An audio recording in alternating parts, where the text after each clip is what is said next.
And welcome to yet another edition of Ask the AD. I'm Dave Horger. This is Athletic Director Greg Christopher. And let's get started. We have some really good questions today. And first, the Stroh Center. It's obviously several activities have taken place, but this Friday, the big dedication, first athletic event. So what's going to be happening over there? It is, Dave. We've already had a few events, as you said, but we wanted to do the dedication on whenever we have the first Bowling Green sporting event. So that's Friday. Michigan State comes to town for volleyball. Denise is off to a great start, and we're looking forward to it. Dedication's at 2 p.m., and then volleyball goes at 6 o'clock. So even though it's open, it's operational, a lot of people have been in there, there's still some things to be done, and that's what we were meeting this morning. Everyone's scurrying around trying to get the graphics up, banners in, and so forth. But we're looking forward to Friday. Okay, and Kerm will be there. Kerm will be there. Dr. Cartwright's coming back. Dr. Rabot was planning on coming back, but had to cancel. But he is still planning on trying to get here this fall for the Howard basketball game. Oh, okay, good. The hockey, the CCHA, and numerous hockey conferences have been in the news of late. Can you give us an update on where the CCHA stands and where BGSU stands in the CCHA? Sure, not a whole lot new, at least in the last week.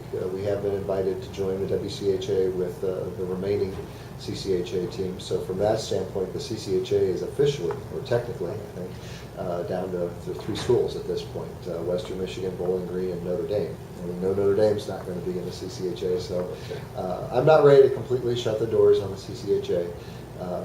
I've said all along that we're looking at each and every option. There's that old management adage of you don't make a decision until you have to. I'm not saying we'll take it right up to the deadline, but we know we've got one route, and it's a good route. The question is, can we make it better? And that's what we're trying to work and navigate behind the scenes a little bit. And then we don't know what the new conference's plans are. So to be continued. That's a long way of saying that nothing new has happened other than a lot of phone calls in the last week. So you say there is one route? That route being the WCHA option. Okay. The question is, and I do think that's a good option for Bowling Green. The question is, can we make it better? And that's some of the conversations that we're having behind the scenes with those schools now. Ultimately, how big would that league look, and the configuration of that league? And that's some of the conversation going on right now. When is the deadline? Well, it was a 30-day deadline from the time we got the invitation, so we've got probably about 2.5 weeks left on that 30-day deadline. Okay. Let's talk football. They're off to a good start. Yeah, that was a great open. Yeah, it was. It was exciting. But first, let's talk about equipment and helmets. Okay. The change of the helmets. And we didn't look like Maryland. No, thank goodness. Who comes up with these ideas? Who makes the changes when it comes to equipment? Equipment and uniforms. I think the question was, just uniforms in general. And sure. The helmet design this year was actually, we talked about it starting 4 years ago, and we weren't sure what that. I don't know what we officially call it, the Peekaboo logo would look like on the side of the helmet, so we went with just the BG at the time. And over a couple of years, we became comfortable that the Peekaboo logo would look good, and especially it looks good on television, I think. And so that one iteration led to another, and that's where we got this year. But in general, our coaches make the decision on uniforms.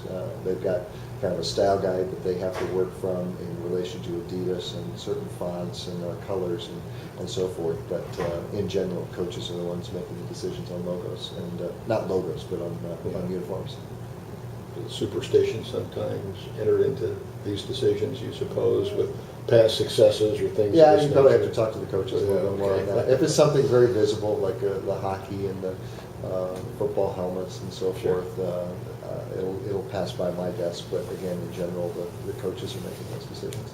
You mentioned that you want to look good on television. When ESPN makes decisions on what games to televise, how do they do that? That all starts usually around February. Our football schedule comes out in March, but I would say it's usually January or February. We start having conversations between schools, the league office, and ESPN.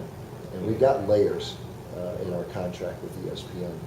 The first layer would be those midweek football games. So ESPN will designate which games it wants on those Tuesday, Wednesday, Thursday night games. That's the first layer. The second layer are going to be those noon ESPN syndicated kickoff times like we've got with Toledo this year. Right. All of those are bundled into our bigger ESPN contract, which pays the league a little over $1 million a year, and then that gets split up among the 12 schools. The third layer would be our STO contract, and I think we've got one game this year on STO at Western Michigan, but that would be that third layer, and then if all falls through that, that's where we end up having local rights, and our games usually end up on BCSN from there. So those are kind of the layers of television options that the conference has at its disposal. You had mentioned midweek games, and I remember a time when every game was played at 1 o'clock on Saturday, but that just doesn't happen anymore. Students have to be, let's say it's a Thursday night game, we have a few of those. Do I understand correctly that it's a MAC rule, the students have to go to class up until noon? The student athletes, the teams, yes. Yeah, student athletes. Yeah. So talk a little bit That got a about, little bit of is that attention over the weekend. it did, is that a good thing? Go to class. That's a novel idea, right? No, that's been on the books for as long as I've been a believer. So I don't know how long the rule's been around, but it got affirmed this summer at the athletic directors meeting, and got a little bit of attention that it hadn't gotten before. But again, is it the ideal football situation where on a Saturday teams wake up and they get to go through their meetings and their walkthroughs and their team meals? You know, I'm guessing coaches would tell you that they'd rather have the players' complete attention, but at the end of the day, you know, going to class till noon and then playing a football game that night, you know, it's something that it can be done when you're playing a home game, and I think it's expected of all of our other student athletes, and you know, makes sense on a lot of levels. And that's a Mid-American Conference rule. Correct. Yes. Yeah. My guess would be conferences like the Big Ten might Good not question. have that rule. I honestly don't know. You know, Big Ten is, I believe, although Wisconsin played on Thursday night this year, but I don't think the Big Ten has any midweek football games. But I don't know what's on the books for, say, the ACC or the Big East and some other conferences. While we're talking about rules and regulations, and we know what has happened at Ohio State, and we know some of the things that have happened up at UT, some of the point shaving types of things involving money. There are always those that would propose the student athletes should be paid. Your views on that, and are there certain stipulations where students indeed are paid for things like parking permits and so on and so forth? What are the rules? Sure. The first part of it would be, I guess, my quick reaction is if you ever get to a point where you're paying the athletes, it really makes sense. It doesn't make any sense for us to do what we do. You know, there's no reason to have athletics tied to to higher education or the academic culture in any way, shape, or form.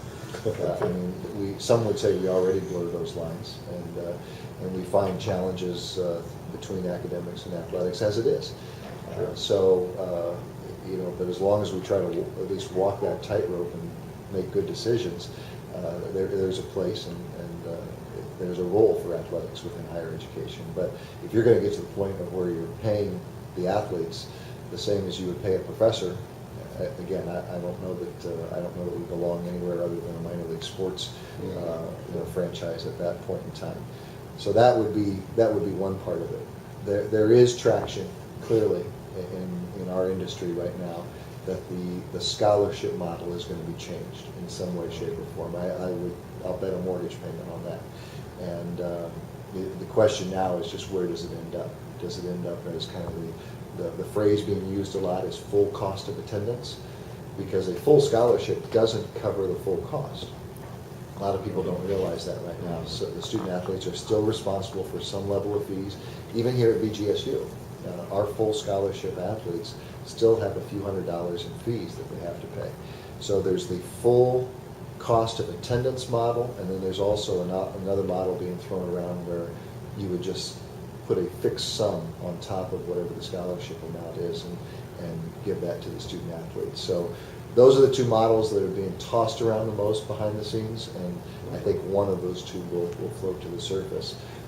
The distinction will be, it won't be a school-by-school decision, it'll be a conference-by-conference decision. Conference like the Big Ten, that frankly is awash in money right now to their athletic departments, versus the Mid-American Conference, that's where you might see different decisions made by different conferences. Let's touch upon this a little bit, this Adidas, the deal and Gatorade. Sure. And that's, we see these ads, and apparently BG is now an Adidas school. So how do those contracts work? And who exchanges money? And just explain all that to us. Excuse me. Yeah, somebody asked about Adidas, Gatorade, Powerade. We are Adidas. All of our sports are with Adidas, and we have been, I think, for about 4 years now. And so we're about halfway through an 8-year contract, I believe. And like a lot of things that we do with vendors, we put out essentially an RFP. And in that case, we approached Adidas, Nike, Under Armour. At the time, New Balance was still in the game. They had Central Michigan. Bottom line is, I think we approached 5 different vendors. Russell was the other, and who was going to give us the best financial deal and be able to cover the most sports and how things came about. If you went based on what our student athletes would like, what's hot in the marketplace right now, if you go purely on research, you'd stop at Under Armour, and that's right where you'd wind up. But based on the financial package that those vendors provided back to us, that's how we wound up with Adidas. And I believe Adidas has about half the Mid-American Conference, and then you've got a smattering of others.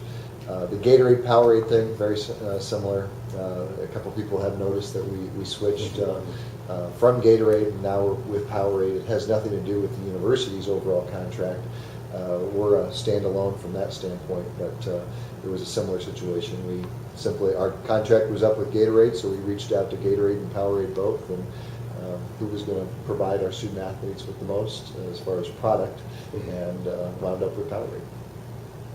Football season begins this Saturday, and here at home. And there will be some changes as far as the traffic pattern is concerned. What can you tell us about that? Sure. I was asked this at the radio show last week as well, and we announced it, I think, in the last 10 days or so. But the traffic patterns for really all of our sporting events have changed, and it ties into the Stroh Center, the parking lot opening there. But as part of the overall process of getting the Stroh Center up and running, there were some engineering studies done, and engineering in the traffic sense.